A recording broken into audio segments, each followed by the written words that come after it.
O áudio que vocês vão ouvir agora é parte do podcast Xadrez Herbal. Caso vocês queiram ouvir mais sobre esse assunto e outros temas de política internacional, é só ir em xadrezherbal.com. Bem, passemos agora para a coluna aberta, na qual eu e o Felipe observaremos o movimento das peças do sempre complicado tabuleiro do Oriente Médio. Eleições presidenciais no Irã têm menor comparecimento da história. Da história, no caso, para eleições presidenciais, né? Então, assim, não estamos falando de eleições para o parlamento durante o período monárquico. E o comparecimento foi de apenas 39,3% do eleitorado, tá?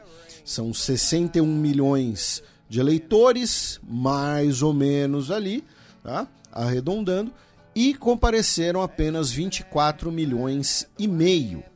E desses 24 milhões e meio, 1 milhão de votos, ainda por cima, foram votos inválidos ou em branco.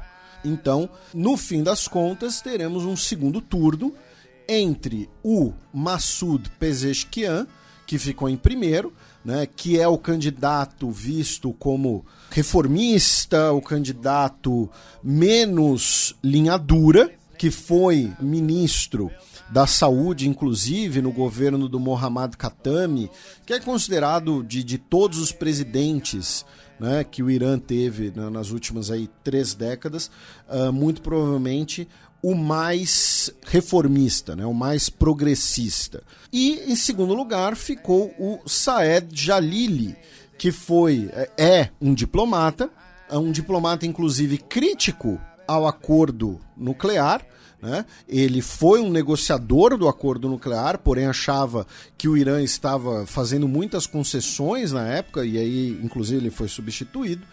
E o primeiro colocado ficou com 44% dos votos, o segundo colocado ficou com 40% dos votos. Se você pensar que o terceiro colocado, né, que é o Mohammad Galibaf, né, que a gente já havia mencionado, tinha falado dele aqui, e assim, peço até desculpas para os nossos ouvintes, porque a gente falou, inclusive, que ele era um dos favoritos, né? Ele é o ex-prefeito de Teherã, tá? Ele, inclusive, foi um dos prefeitos que, em Teherã, ele teve ali um papel de reforma do urbanismo da cidade, né? Uma coisa meio Eduardo Paes, aproveitar que o Eduardo Paes está em alta, e um abraço pro Lucas. E, ao mesmo tempo, ele foi um prefeito de Teherã que reprimiu muitos protestos na cidade, tá? Então ele é da linha dura e era o favorito. Mas o que eu ia falar é, se você pensar que o segundo colocado é da linha dura, ficou com 40% dos votos, e o terceiro colocado, que também é da linha dura, ficou com 14%, então, a não ser que mais pessoas vão votar, a linha dura vai vencer as eleições, tá? E esse vai ser o grande enigma. Se para amanhã, porque a gente está gravando esse programa no dia 4 de julho, tá? A gente vai terminar de gravar ele no dia 5, inclusive, então é possível até mesmo que mais pro fim do programa tenha algum comentário adicional, algum breaking news, alguma coisa assim, porque vamos gravar, repito, uma parte dele amanhã, mas amanhã, 5 de julho, é o segundo turno, tá? Então, a não ser que os moderados consigam arregimentar as pessoas para irem às urnas, tirar as pessoas de casa e irem votar, a linha dura vai vencer, tá? E de qualquer maneira, muito provavelmente isso não vai acontecer porque, sinceramente, mesmo que o candidato moderado vença, hoje a linha dura é ela que dá o tom no Irã. A começar pelo próprio Khamenei, né, o supremo líder, especialmente desde o último governo Trump. Porque qual foi a tese dos reformistas durante muito tempo? Olha só, gente, o período da Revolução, o período da guerra com o Iraque já passou. A gente tem que começar a, digamos assim, inserir o Irã numa nova ordem internacional. E nesse cenário, vamos então negociar com os Estados Unidos do Obama, vamos negociar com a União Europeia para fazer um acordo, e esse acordo vai diminuir as sanções, vai trazer investimentos, vai trazer melhoria da qualidade de vida para as pessoas. Então, foram lá por anos negociar o acordo, fizeram as concessões, e aí o que aconteceu? Veio o Trump, e falou, olha só, a Agência Internacional de Energia Atômica me disse que vocês estão cumprindo o acordo, belezinha, mas mesmo assim eu vou sair do acordo, eu vou retomar as sanções e ponto final. Então, a linha dura falou, olha só, os reformistas, na verdade, são fracos, foram feitos de otário pelo Ocidente, né? Nos últimos anos, tivemos um aprofundamento ainda maior da relação com a Rússia, temos uma intensificação das relações econômicas com a China, com aquela nova parceria de 25 anos. Então, a ideia de uma aproximação com o Ocidente, entre aspas, hoje não está presente no estamento iraniano. Não está presente ali, como eu disse, desde o Supremo Líder, passando pelo Conselho dos Guardiões, passando pelo Comando das Forças Armadas, passando pela Guarda Revolucionária, que é linha dura por definição. Então, assim, mesmo que um moderado vença, ele não terá tanto espaço assim para essas políticas ditas reformistas, né? Então, a não ser que aconteça algo assim muito grande no Irã, que leve milhões de pessoas, e esses eleitores estão lá, vamos repetir, só 40% votou. Tem dezenas de milhões de pessoas que podem votar amanhã. Mas, muito provavelmente, eles olham e falam, eu vou votar pra quê? Não vai adiantar nada. Então, deixa a linha dura vencer mesmo. Quem foi votar, a maior parte acabou votando na linha dura. Verdade é essa, tá? Então, e repito, amanhã, no dia 5 de julho, resultados não teremos, né? Porque no Irã a contagem é manual, demora um pouco, mas quem sabe a gente pode, eventualmente, enfim, algum complemento, alguma coisa assim. Aí, meu caro Matias, vamos passar pela Síria com 3 notícias, tá? Começando pelo fato de que em cidades turcas, tá, nós tivemos protestos anti-sírios. Lembrando que nós temos milhões, tá, de refugiados sírios na Turquia, que a Turquia recebe dinheiro da União Europeia para manter essas pessoas no seu território e impedir que eles vão até o território da União Europeia. E esses protestos começaram por quê?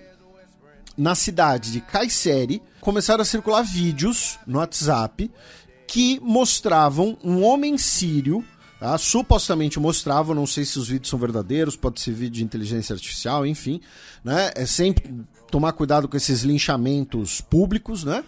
Mas mostrando um homem sírio supostamente abusando fisicamente de uma menina de 7 anos de idade. E aí começaram os protestos, incendiaram comércios e carros de pessoas sírias. A polícia local prendeu várias pessoas, porém nós tivemos diversos protestos antissírios. E na região de Alepo, tá, na Síria, que é uma área ocupada tanto pelo exército turco quanto pelo exército nacional sírio, que é formado por uma coalizão de diversas facções, algumas delas pró-Turquia, nós tivemos diversos protestos anti-Turquia, tá? Protestos contra a presença turca na Síria. E 3 pessoas morreram, tá? 3 manifestantes morreram, porque forças supostamente do Exército Nacional Sírio, né, que, lembrando, o Exército Nacional Sírio é um grupo rebelde, não é o Exército da República Árabe da Síria, tá? Abriram fogo contra os manifestantes. E a terceira notícia é que a Alemanha e a Suécia anunciaram essa semana o resultado de uma operação policial conjunta que prendeu 8 pessoas suspeitas por crimes contra a humanidade que eram parte do governo Assad e tiveram participação na repressão de protestos populares em 2011 e 2012. Tá? Os nomes na íntegra não foram revelados ali apenas as siglas do nome, tá? E esse trabalho foi realizado a partir de um delator que está sendo chamado de César, tá? Um codinome, que contrabandeou 50 mil fotografias em 2013 para a Alemanha, tá? Fotografias de centros de detenções, hospitais e delegacias da ditadura Assad, tá? Então, são essas 3 notícias da Síria. Aí vamos para o Líbano, com 2 notícias. A primeira delas é que um ataque aéreo israelense, nesse último dia 3 de julho, também conhecido como ontem, né, hoje dia 4 é aniversário dos Estados Unidos, e um ataque aéreo de Israel matou um comandante do Hezbollah, o Mohamed Nasser, tá? Que seria responsável por parte das operações de fronteira do Hezbollah. E como retaliação, hoje, dia 4, o Hezbollah disparou cerca de 200 foguetes contra o território israelense. Aí, meu caro Matias, vamos para Gaza, tá? Com a continuidade dessa matança e dessas determinações que violam qualquer senso de racionalidade. Por quê? Porque o exército israelense ordenou a evacuação de Khan Yunis. O que isso quer dizer? Primeiro, vamos lembrar que Khan Yunis já foi alvo de uma operação do exército israelense. Segundo, Khan Yunis fica mais ao sul da faixa de Gaza. A gente lembrou inclusive na época, né, que o distrito de Khan Yunis foi um distrito onde o Hamas foi menos votado naquelas eleições de 2005. E Khan Yunis, boa parte dela está devastada. E aí, refugiados palestinos que estavam em Rafah, lá no extremo sul, que é a ofensiva militar que todo mundo fala que não pode ocorrer, porque vai ser uma catástrofe humanitária, palestinos que eram refugiados em Rafah falaram, vamos para Khan Yunis, ou voltar para Khan Yunis, ou vamos para lá, porque já está mais ao norte, os israelenses já passaram por ali, vamos voltar para lá, mesmo sendo só escombros. E agora, o governo israelense está dizendo que o Hamas voltou, está operando na região de Khan Yunis e que ela precisa ser completamente evacuada de novo. Tá? É uma coisa, novamente, absolutamente incompreensível, que não tem racionalidade, porque essas pessoas já não têm mais para onde ir, porque se elas estão em Rafah, falam, ok, vamos invadir Rafah. Aí elas vão para Khan Yunis e falam, então, a gente vai ter que invadir Khan Yunis. Essas pessoas não têm mais para onde ir. Segundo o próprio governo israelense, citado na Associated Press, 1,9 milhão de pessoas estão na parte central da faixa de Gaza hoje em dia, que é onde está Khan Yunis. Justamente porque essas pessoas, isso dá mais ou menos 80% da população da faixa de Gaza pré-invasão israelense, elas estavam no sul. É o que eu estou dizendo, elas estavam lá em Rafah. O exército israelense falou, olha só, a gente vai ter que invadir Rafah, vocês têm que sair daí. Tá bom, vamos para Khan Yunis. Agora o exército israelense está falando, olha, a gente vai invadir Khan Yunis. Então, é uma coisa que, como eu disse, desafia a racionalidade. Também nessa semana, pelo menos 6 pessoas palestinas morreram em Rafah, já que tivemos uma operação com carros de combate, o popular tanque israelense, na região. Não está claro se essas 6 pessoas palestinas eram integrantes do Hamas, eram pessoas que estavam numa casa, alguma coisa do tipo. Também em relação a Gaza, tá? Essa semana foi publicada uma carta assinada por 12 ex-funcionários do governo federal dos Estados Unidos, tá? Afirmando que o governo dos Estados Unidos é cúmplice, tá? Da matança de palestinos. Esse é o termo utilizado. Tá? Minha fonte é o jornal Times of Israel. Tá? Para quem quiser conferir. Tá? Então, 12 funcionários do governo dos Estados Unidos que renunciaram, tá? E assinaram essa carta conjunta. Esses funcionários eram do Departamento de Estado, Departamento de Educação, Departamento do Interior, Casa Branca e Departamento de Defesa. Vamos então, aproveitando que, né, estamos falando aí de Estados Unidos, falar da possibilidade, né, ou não de um cessar-fogo, já que hoje o governo dos Estados Unidos disse que há uma abertura significativa para um acordo sobre os reféns.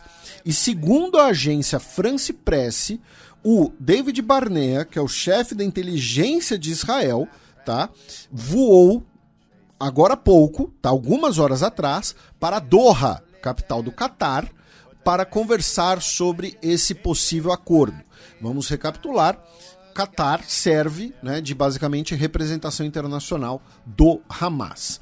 Porém, o Netanyahu, meu caro Matias, disse na última segunda-feira, dia 1º, que a guerra só vai acabar depois da destruição do Hamas. Por que ele disse isso? Porque o New York Times publicou uma matéria afirmando que generais israelenses ouvidos sob anonimato afirmam que um cessar-fogo agora é imperativo, né? E como a gente já explicou aqui, já estamos cansados de explicar isso, a guerra é extremamente interessante para o Netanyahu hoje, é vital para o Netanyahu hoje. E ao mesmo tempo, meu caro Matias, enquanto todo mundo está olhando para Gaza, a gente tem comentado aqui já nos últimos programas que coisas estão ocorrendo na Cisjordânia. E ontem, quarta-feira, né, tivemos mais um desdobramento. Primeiro, vamos começar com o fato de que no último domingo, o Bezalel Smotrich, né, o ministro de extrema-direita ortodoxo colono, ele justificou a expansão dos assentamentos na Cisjordânia, citando a Bíblia. Nessa citação dele, né, citando o Antigo Testamento no caso, né, citando a Torá, né, sendo mais justo, lembrando que a Torá está dentro da Bíblia. Ele disse que é necessário acabar com a semente de Amaleque, que é uma possível referência, né, aos árabes, embora seja uma construção posterior essa referência, né, Amaleque seriam os inimigos de Israel. Não estou entrando aqui na discussão teológica, tá, gente? Eu estou falando do uso do termo Amaleque pelo atual governo israelense, incluindo pelo Netanyahu. E que o trecho diz que devemos ir lá de uma vez e tomar posse, porque temos capacidade para fazê-lo. Tá? Ele falou isso como uma citação religiosa, mas obviamente era uma declaração do que ele iria autorizar. E nessa última quarta-feira, nós tivemos o termo que está sendo utilizado na imprensa, né, é confisco. Tá? Confisco é um meio com eufemismo, né? É um roubo, é uma anexação, né? Mas enfim, o confisco de 12,7 quilômetros quadrados de território na Cisjordânia por Israel. Tá? É a maior área de território palestino confiscada, entre aspas, por Israel desde os acordos de Oslo. E aí eu quero fazer um lembrete, né? Porque alguns dos nossos ouvintes algumas pessoas podem pensar isso por má fé, outras podem pensar isso de boa fé até. Fala, poxa, mas pera, o Felipe tá usando esses termos tão fortes por causa de 12 quilômetros quadrados de terra, né? 12 quilômetros quadrados não é... Então, gente, 12 quilômetros quadrados não é nada aqui no Brasil. Tá? Aqui no Brasil o que não falta é fazenda, né? Latifúndio muito maior que isso. Terra improdutiva. Terra improdutiva. Né? Eu acho que 12 km quadrados, inclusive, eu acho que legalmente não é nenhuma fazenda. Eu acho que é uma chácara. Falando sério. No caso da Cisjordânia, é um território grande, tá, gente? Porque assim, estamos falando de... Proporcionalmente. Exatamente, de proporcionalidade. Tá? Então, é o maior, entre aspas, confisco, né, de terra desde 1994, tá? E junto com isso foram aprovadas, né, a construção de 5.300 residências, tá, em novos assentamentos na Cisjordânia.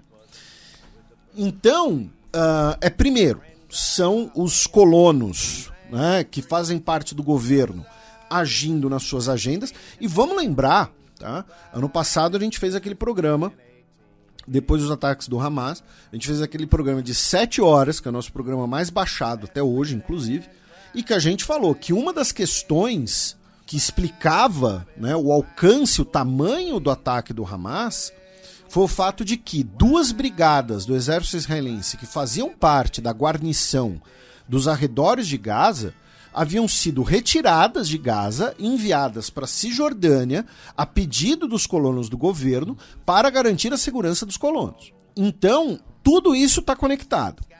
E nós temos aqui 2 possíveis cálculos nisso tudo. Além, é claro, da missão religiosa que essas pessoas se deram. Porque, lembrando, para essas pessoas é uma missão religiosa, inclusive. Quem deu a escritura do terreno pro Smotrich, pro Ben-Gvir, foi Deus. É assim que esse pensamento funciona. Lembrando que eles nem falam Cisjordânia, falam Judéia e Samária. Então, além disso, nós temos 2 possíveis cálculos aqui. Um deles é, vamos aproveitar que tá todo mundo olhando para Gaza e passar a boiada na Cisjordânia. E o segundo é, olha só, querem que a gente faça um acordo em Gaza? Então tá. Vamos, como parte desse acordo, pedir que eles reconheçam essa anexação aqui. Vamos aumentar aqui o preço. Tá? Já que não vão deixar a gente estar presente em Gaza, vamos exigir a presença aqui então. Então, assim, é um equilíbrio aqui de agenda política, agenda religiosa e agenda de política internacional bastante delicado.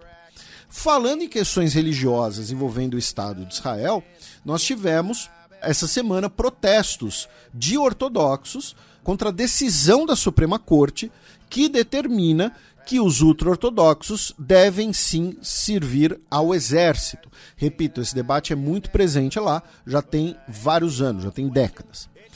E para a gente fechar esse bloco, 3 notícias de episódios de ataques contra Israel ou ataques antissemitas.